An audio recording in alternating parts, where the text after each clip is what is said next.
चिड़िया और बिजली कभी एक दूसरे के पड़ोसी थे और उन दोनों में बहुत प्यार मोहब्बत था। वहाँ से कई सब्जी वाले निकलते थे। मीनू चिड़िया जब भी कुछ सामान लेती तो वो बिजली कभी को हमेशा आवाज लगाती थी, कभी, अरे ओ कभी, गोभी वाला आया है, मात्र 10 रुपए की गोभी दे रहा है, तुम भी ले लो। फिर कहोगी कि बताया नहीं। इसी तरह जब भी बिजली कौवी कुछ खरीदती तो वो भी मीनू चिड़िया को बुला लेती थी। एक दिन दोपहर में एक कबूतर मटर बेचने के लिए आया था। अरे ताजी हरी मटर ले लो, मटर वाला आया, 10 दाने में 1 किलो मटर। तभी मीनू चिड़िया अपने घर से बाहर आकर मटर देखने लगी। अरे ले लो बहन जी, एकदम कच्ची मटर है, अरे कल ही खेत से तोड़ी है। ठीक है, 1 किलो तोल दो। मीनू चिड़िया ने हमेशा की तरह बिजली कब्बी को आवाज दी, कब्बी, अरे ओ बिजली कब्बी, अरे मटर वाला आया है, बहुत ही अच्छी मटर है, लेना है तो आ जाओ।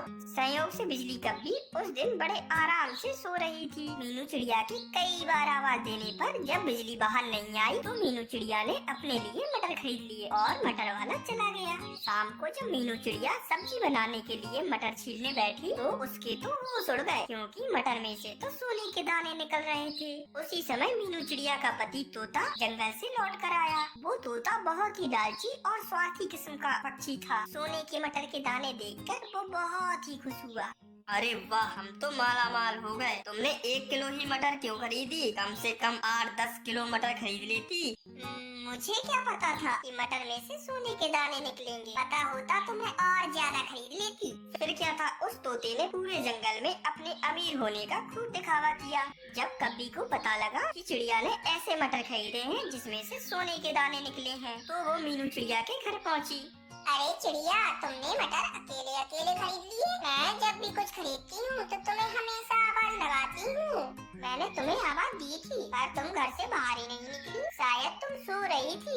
अच्छा हाँ, मैं परसों दोपहर थोड़ा सा सो गई थी। मुझे लगा कि तुमने मुझे जानबूझकर नहीं बुलाया, मुझे माफ करना।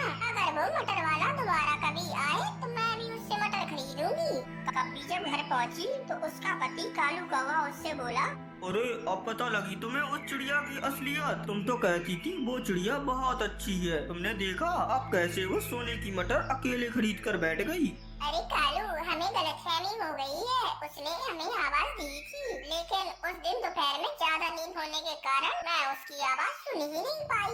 अरे मैं नहीं मानता, वो झूठ बोल रही है। अरे उसने तुम्हें इसलिए नहीं बुलाया क्योंकि वो नहीं चाहती थी कि उसके साथ साथ हम लोग भी अमीर हो जाएं। उधर उस चिड़िया का पति तोता तो अब अपनी काम धंधा छोड़कर घर बैठ गया था और हमेशा उन सोने के मटर के दानों की रखवाली करता रहता था।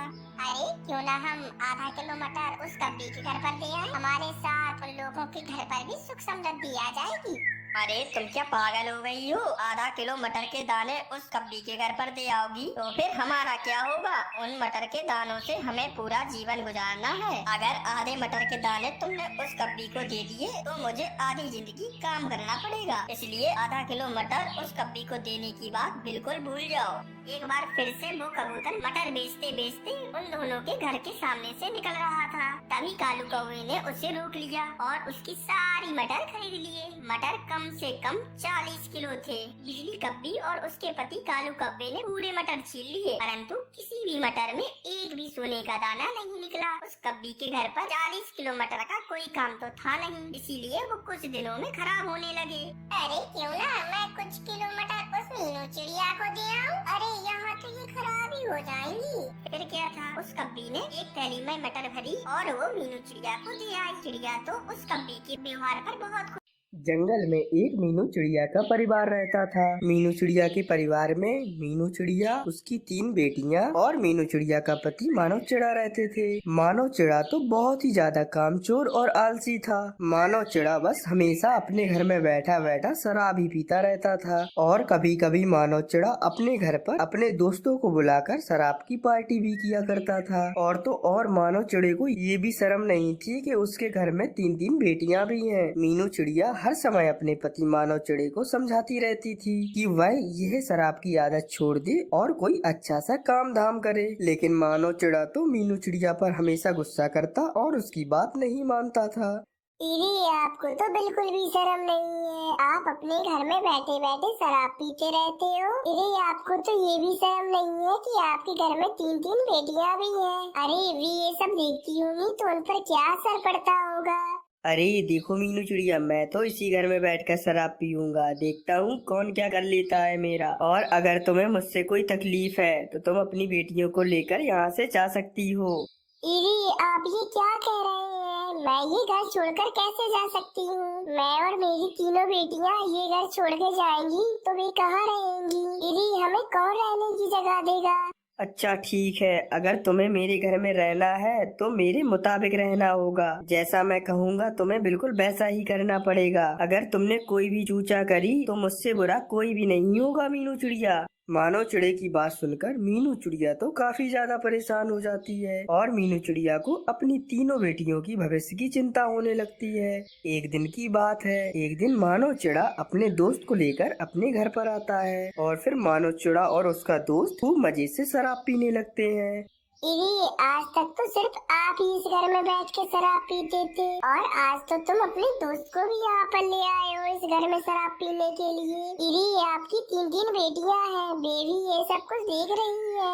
अरे देखती रहे तो मुझे क्या फर्क पड़ता है, मुझे तो अपनी शराब पीने से मतलब है। और हाँ मीनू चिड़िया, मैंने तुमसे कहा था ना कि ज्यादा चूचा मत करना, वरना मैं तुम्हें और तुम्हारी बेटियों को इस घर से बाहर निकाल दूंगा। मानो चिड़े की ये बात सुनकर मीनू चिड़िया तो खामोश हो जाती है और वो अपनी तीनों बेटियों से कहती है, इरी, चलो हम चारों कहीं बाहर चलते हैं, शाम तक हम वापस आ जाएंगे। फिर क्या था, मीनू चिड़िया अपनी तीनों बेटियों को लेकर वहाँ से चली जाती है। मीनू चिड़िया एक पेड़ पर अपनी तीनों बेटियों को लेकर बैठी होती है और वो काफी ज्यादा उदास भी होती है कि तभी वहाँ पर एक रंगीन पक्षी आ जाता है।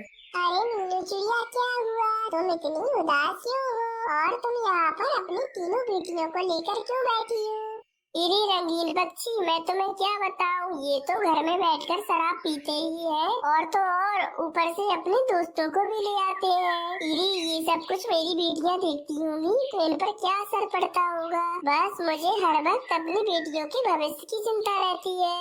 अरे हाँ मीनू चिड़िया, तुमने बिल्कुल सही कहा। अगर तुम्हारी तीनों बेटियाँ मानव चिड़े को शराब पीती हुई देखेंगी तो उन पर बहुत बुरा असर होगा। मीनू चिड़िया, अगर मेरा पति शराब पीता होता तो मैं तो उसके साथ कभी नहीं रहती और तो और हमेशा हमेशा के लिए मैं उसे छोड़कर भी चली जाती। अरे मीनू चिड़िया, चलो मैं चलती हूँ, मुझे भोजन भी जमा करना है। मेरे बच्चे मेरे घर में मेरा इंतजार कर रहे होंगे। ये कहकर वो रंगीन पक्षी वहाँ से चली जाती है। इरी, मैं क्या करूं? अगर मैं अपनी तीनों बेटियों को लेकर उस घर में रही तो मेरी बेटियों का तो भविष्य खराब हो जाएगा।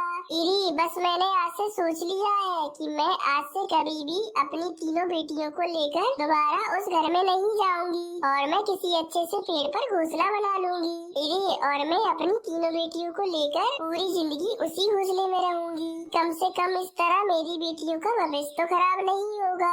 फिर क्या था, मीनू चिड़िया रोजाना काफी ज्यादा मेहनत करती है और फिर काफी ज्यादा तिनके भी जमा कर लेती है और उन तिनकों से मीनू चिड़िया एक नया घोंसला बनाती है। कुछ दिनों के बाद मीनू चिड़िया ने 2 घोंसले तैयार कर लिए होते हैं जिसमें मीनू चिड़िया अपनी तीनों बेटियों के साथ रह रही होती है। एक दिन मीनू चिड़िया भोजन जमा करने के लिए जा रही होती है कि तभी मीनू चिड़िया को सामने मानव चिड़ा भी जाते हुए दिखता है। इरी, ये कहाँ जा रही है? लगता है ये शराब लेने जा रही होंगी। मैं इनके पीछे पीछे जाती हूँ और देखती हूँ कि आखिरकार ये शराब का अड्डा कहाँ है। फिर क्या था, मीनू चिड़िया भी मानव चिड़े के पीछे पीछे जाने लगती है। फिर मीनू चिड़िया देखती है कि मानव चिड़ा तो एक पेड़ के सुराख के अंदर चला जाता है। मीनू चिड़िया भी फौरन उस सुराख वाले पेड़ के पास आ जाती है। फिर मीनू चिड़िया उस सुराख के अंदर देखती है तो वह देखती है कि उस सुराख के अंदर तो एक बहुत बड़ा शराब का अड्डा बना हुआ होता है और उस शराब के अड्डे का मालिक एक कालू कौवा होता है।